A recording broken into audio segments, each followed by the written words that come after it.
Such a powerful young lady, Wendy James, and she was recently photographed by, of all people, David Bailey. So there you go. Now, special guests Benny Profane have joined us, Dave and Joe, who come from which part of England? Liverpool. Can I ask you, I know there aren't too many good football teams in your area. Oh yeah, fans? just the one. Yeah, just one. Shame you didn't do too well last season. No. Anyway, listen, how did you first get together as a group? About, what, 2 2 years ago, just over. ago. Was it like, you know, We played it. jamming in somebody's room? Or? We played our first gig at a party with a bottle of in a kitchen mezcal. Really? Yeah. for inspiration. Yeah. Was that because, you know, the music wasn't too good and you thought, you know, let's get the guitars together and have a bit of a jam? Because the music was too good, really. We had to try and bring it down a bit, you know. Yeah. But when you started off, you weren't actually called Benny Profane. What were you called? Well, we're from other groups. The Room was... I was in a band called there. The Room, and he was in a band called Passage from Manchester. Who is Benny Profane? Was he somebody? He's a character in a book by Thomas Pynchon called V. He's described as being a Shamil and a human yo-yo. Liverpool has a strong music scene. I mean, you think the groups are coming, apart from the Beatles, Frankie, Echo and whatever. Is that still the case today? Are there loads of live venues to play? There's not as many places to play in Liverpool as there A lot were. of good bands, though. Yeah. Still Is there? About, Yeah. I mean, is it like when you were at school, were your teachers encouraging you to take up music, or was it still seen as a bit suspect?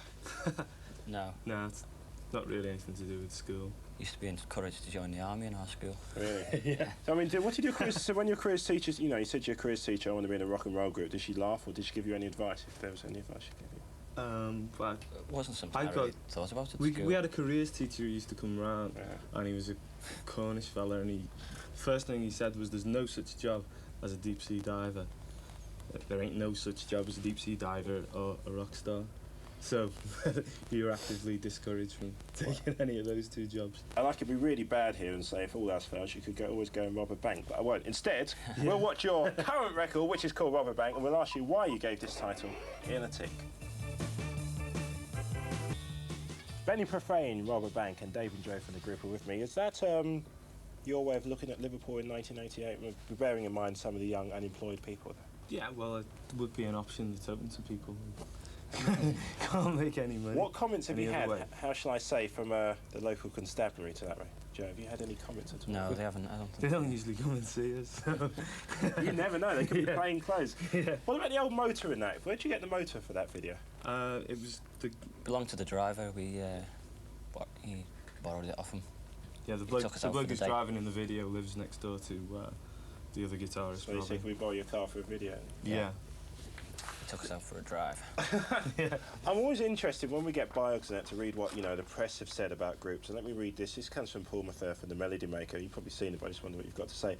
Benny Profane are the best band in the world. They're that good. Oh, at least. At least.